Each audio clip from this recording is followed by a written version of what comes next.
Hello दोस्तों, नमस्कार। मैं हूं आपका दोस्त DKS और आपका हमारे चैनल पर हार्दिक स्वागत है। दोस्तों, आज की जो क्लास है, इस क्लास में हम देखेंगे कि जो पीरियोडिक टेबल की कुछ विशेष सूचना है उसके बारे में देखेंगे।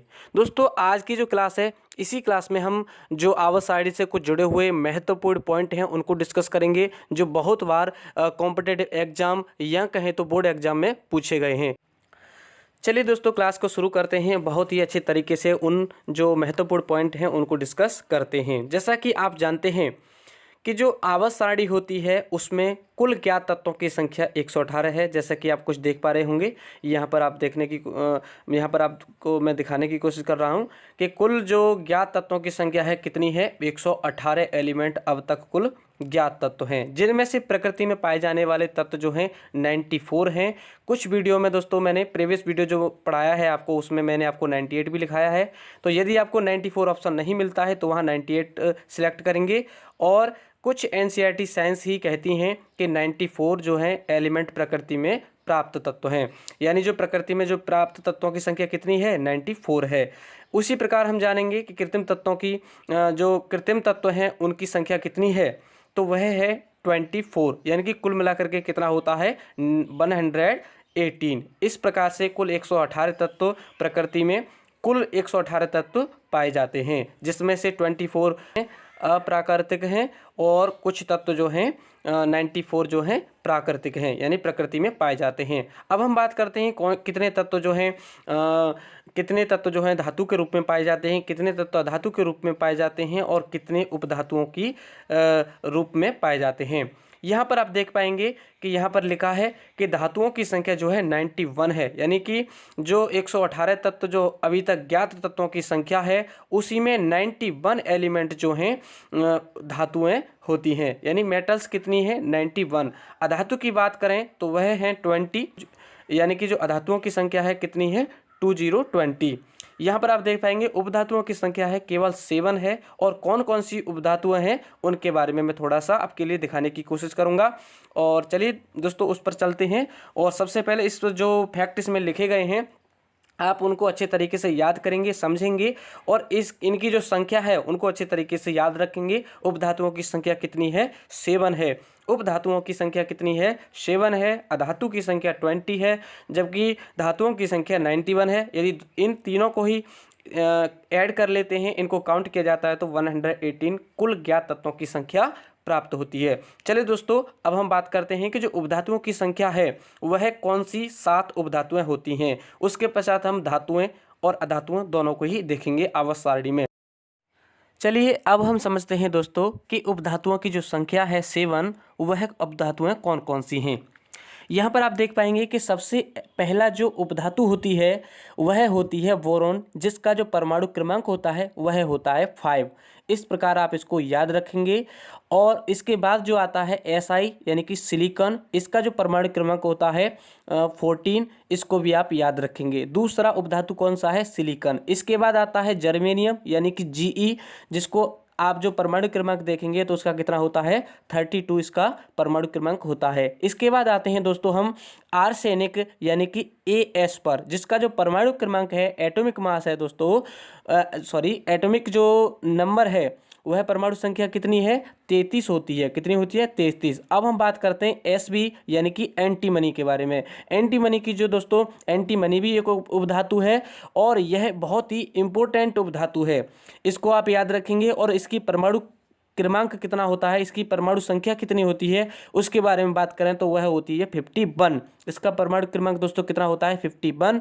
इसके बाद हम दोस्तों बढ़ते हैं आगे, आता है TE, जिसको आप जानते हैं टेल्यूरियम के नाम से, और जिसकी परमाणु क्रमांक संख्या होती है 52। कितनी होती है, 52। इस तरीके से आप इसको याद रखेंगे। देन इसके पश्चात अब आते हैं हम PO, यानी कि पोलोनियम। यह भी एक महत्वपूर्ण उपधातु होती है और इसका जो परमाणु क्रमांक संख्या होती है, एटॉमिक नंबर होता है, वह होता है 84। इसको आप अच्छे तरीके से आप समझ चुके होंगे कि किस तरीके से यह जो 7 उपधातुएं हैं आपको बहुत अच्छे तरीके से याद हो गई होंगी, और कौन कौन सी उपधातुएं हैं आपको अच्छे तरीके से क्लियर हो पाई होंगी। तो आगे बात करते हैं दोस्तों। यदि आपको क्लास थोड़ी सी भी अच्छी लगती है तो दोस्तों प्लीज़ वीडियो को लाइक कर देना और कमेंट करके ज़रूर बताना कि आज की जो क्लास है आपके लिए कैसी लग रही है। चलिए दोस्तों आगे बढ़ते हैं। दोस्तों आवर्त सारणी के बारे में कुछ महत्वपूर्ण पॉइंट और भी देखते हैं। जैसा कि आप दोस्तों प्रीवियस वीडियोज के माध्यम से पढ़ चुके हैं कि प्रत्येक आवर्त का प्रारंभ एक क्षार धातु से होता है। मैंने प्रीवियस वीडियोज में दोस्तों एक नोट्स के माध्यम से आपके लिए बहुत ही अच्छे तरीके से पीरियोडिक टेबल को पढ़ाया है और हर एक उस पॉइंट को लिखा है, समझाया है और कहें तो उन प्रश्नों को भी सोल्व कराया है जो परीक्षा में पूछे गए हैं और जहां से प्रश्न बन सकता है। तो चलिए दोस्तों अब हम आगे बात करते हैं। जैसा कि आप समझ चुके हैं कि प्रत्येक आवर्त क्या होती है, जो क्षैतिज लाइन जो होती है वही आवर्त कहलाती है। तो प्रत्येक आवर्त का प्रारंभ एक क्षार धातु से होता है और जो दूसरा आप देख पा रहे हैं, दूसरा जो वर्ग यानी समूह जो देख पा रहे हैं जिसमें आप बेरिलियम, मैग्नीशियम, कैल्शियम और इस प्रकार से एलिमेंटों को देख पा रहे हैं आप, यह सभी क्या हैं, ये सभी जो हैं क्षारीय मृदा धातु के नाम से जानी जाती हैं। यानी दूसरा जो वर्ग है जिसमें बेरिलियम, मैग्नीशियम, कैल्शियम, स्ट्रोंशियम और वेरियम, रेडियम इस प्रकार से जो एलिमेंट हैं यह क्या हैं, क्षारीय मृदा धातुएं कहलाती हैं। बहुत बार परीक्षा में पूछा गया है कि आवर्त सारणी की किस समूह में, किस वर्ग में जो क्षारीय मृदा धातु हैं उनको रखा गया है। यदि आपसे इस तरीके से प्रश्न कहीं से भी पूछा जाता है तो आप इस बात को याद रखेंगे कि आवर्त सारणी का जो दूसरा वर्ग होता है उसमें जो जितने भी एलिमेंट रखे गए हैं वह क्या है, क्षारीय मृदा धातु के नाम से जाने जाते हैं। जबकि जो प्रत्येक आवर्त का प्रारंभ जो है एक क्षार धातु से होता है। पहले वर्ग में क्या है, क्षार धातुओं को रखा गया है। इसी प्रकार से आप इसको याद रखेंगे। और आवर्त सारणी का जो अंतिम वर्ग होता है, जो अंतिम जो वर्ग है या कहें तो जो आवर्त का जो लास्ट एलिमेंट जो होता है उसमें किन तत्वों को रखा गया है, उसमें रखा गया है अक्रिय तत्वों को, अक्रिय गैसों को रखा गया है। यह बहुत ही इंपॉर्टेंट पॉइंट है, इनको आप अच्छे तरीके से रिवाइज करेंगे, याद करेंगे और अच्छे तरीके से इनको पढ़ते रहेंगे। दोस्तों आपसे हमारी एक रिक्वेस्ट है, यदि आपको क्लास अच्छी लग रही है तो प्लीज़ वीडियो को लाइक कीजिए, अपने दोस्तों के साथ शेयर कीजिए और हो सके तो हमें थोड़ा सा सपोर्ट कीजिए और ऐसे छात्रों को हमारे चैनल से जोड़ते रहिए जो आकर के अच्छे तरीके से पढ़ाई करें। तो चलिए दोस्तों आगे की क्लास जो है आपके लिए कंटिन्यू समझाते हैं। चलिए दोस्तों अब हम आगे समझते हैं जो कि महत्वपूर्ण पॉइंट हैं वह क्या है। यहाँ पर लिखा है कि निम्नलिखित में से कौन सा एक रेडियो एक्टिव तत्व नहीं है। यहाँ पर आपको 4 ऑप्शन दिखाई दे रहे हैं। पहला ऑप्शन है प्लूटोनियम, दूसरा ऑप्शन है टाइटेनियम, तीसरा ऑप्शन है यूरेनियम और चौथा ऑप्शन जो है वह है थोरियम। तो आपको पता होगा कि जब आपने पीरियोडिक टेबल पढ़ी थी तो उसमें इन तत्वों को भी आपने पढ़ा था। तो उसमें से आपको याद रखना है कि कौन कौन से जो तत्व हैं वह जो हैं रेडियो एक्टिव तत्व हैं। तो यहाँ पर जो बी ऑप्शन है उसको यहाँ पर आप देख पा रहे हैं टाइटेनियम जो रेडियो एक्टिव तत्व नहीं है, जबकि प्लूटोनियम, यूरेनियम एंड थोरियम और एक और एलिमेंट है जो कि एस्टेनियम नाम से जाना जाता है, जिसका जो परमाणु क्रमांक है 99 जो कि एक्टिनाइड सीरीज में रखा गया है।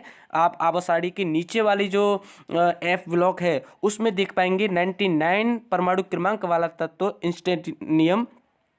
इंस्टेनियम जो है वह भी एक रेडियो एक्टिव तत्व होता है। इस तरीके से दोस्तों इस पॉइंट को आप अच्छे तरीके से याद रखेंगे। बहुत बार परीक्षा में पूछा गया है प्रश्न यहाँ से रेडियो एक्टिव तत्व के बारे में। कभी कभी रेडियो एक्टिव तत्व पूछता है निम्नलिखित में से कौन सा रेडियो एक्टिव तत्व है। उसमें से 3 ऑप्शन होंगे जिनमें रेडियो एक्टिव तत्व वह नहीं होगा, बल्कि एक ऑप्शन में रेडियो एक्टिव तत्व दिया होगा। तो आपको उसी को सिलेक्ट करना है, आपको उसी को राइट करना है और आपको अच्छे तरीके से इन जो आपको रेडियो एक्टिव तत्व आपके लिए समझाए जा रहे हैं उनको अच्छे तरीके से याद रखेंगे। ये बहुत ही इंपॉर्टेंट एलिमेंट्स होते हैं, तो इनको आप अच्छे तरीके से ध्यान में रखेंगे और इनको बार बार रिवाइज करते रहेंगे कि कौन कौन से जो एलिमेंट हैं, कौन कौन से एलिमेंट रेडियो एक्टिवता का जो गुण रखते हैं। तो चलिए दोस्तों अब हम आगे समझते हैं। जैसा कि आप देख पा रहे हैं इसमें लिखा है क्वेश्चन में दोस्तों, यहाँ पर आप देख सकते हैं कि यहाँ पर पूछा गया है कि मेंडेलीफ ने जब कार्य को शुरू किया था, यानी कि तत्वों का जो वर्गीकरण किया था,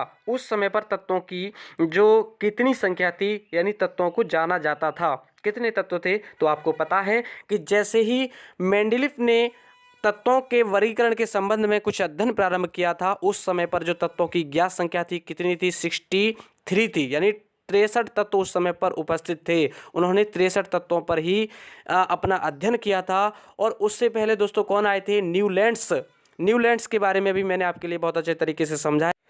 तो दोस्तों न्यूलैंड्स के जो अध्ययन अपना किया था न्यूलैंड्स ने, उस समय पर ज्ञात तत्वों की संख्या जो थी वो थी 56, आपको यह पता होगा। और जबकि जो जैसे ही मेंडलीफ थे, मेंडलीफ ने अपना अध्ययन प्रारंभ किया तो उस समय पर तत्व कितने हो गए थे? 63, यानी कि 63 तत्व उपस्थित थे, यानी कि उन्होंने 63 तत्वों पर अध्ययन अपना किया था। इस तरीके से आपको पता चल गया होगा कि किस तरीके से परीक्षा में प्रश्न पूछे जाते हैं और यह किस तरीके से इम्पोर्टेंट होते हैं। दोस्तों यहाँ पर आप देख सकते हैं कि जो कि मैंने आपको अभी आपके लिए समझाया था कि जो पीरियोडिक टेबल में उपधातुओं की संख्या हुआ है कितनी है? 7 है। बेरिलियम, सिलिकॉन, जर्मेनियम, आर्सेनिक और Sb यानी एंटीमनी और टेल्यूरियम एंड पोलोनियम। इस तरीके से कुल 7 उपधातुएं हैं जिनको आवर्त सारणी में रखा गया है। तो आप इनको अच्छी तरीके से याद रखेंगे क्योंकि यह जो परीक्षा के दृष्टिकोण से बहुत ही इम्पोर्टेंट हैं। तो दोस्तों इस तरीके से आप इस पूरी ही आवर्त सारणी से जुड़े हुए कुछ महत्वपूर्ण जो पॉइंट आपके लिए बताए गए हैं उनको अच्छे तरीके से याद रखेंगे। और आप समझ चुके हैं कि कुल तत्वों की जो ज्ञात संख्या है वह 118 है। प्रकृति में प्राप्त जो तत्व हैं 94 हैं। कृत्रिम विधि से निर्मित तत्व 24 हैं, जबकि धातु तत्वों की संख्या 91 है और अधातु तत्वों की संख्या जो है 20 है और उपधातु तत्वों की संख्या जो है 7 है। इस तरीके से दोस्तों पीरियोडिक टेबल को आप अच्छे तरीके से याद रखेंगे। और यदि आपको क्लास थोड़ी सी भी अच्छी लगती है तो प्लीज़ दोस्तों वीडियो को लाइक कर देना। वीडियो को लाइक करने के साथ साथ दोस्तों आप अपने फ्रेंड्स के साथ, जो भी आपसे जुड़े हुए आपके रिलेटिव हैं, आप उनके साथ इस वीडियो को शेयर करें। और ऐसे छात्रों को जरूर जोड़िएगा जो अपनी तैयारी के लिए निरंतर कर रहे हैं और हमारे चैनल से अच्छे तरीके से पढ़ें और अपनी अच्छी तैयारी को अच्छे तरीके से करते रहें। दोस्तों कमेंट करके ज़रूर बताना कि यदि आपको वीडियो अच्छी लगी हो, और साथ ही अपने जो तैयारी है उसको अच्छे तरीके से करते रहें, अपने देश को बेहतर बनाते रहें। थैंक यू दोस्तों, नमस्कार।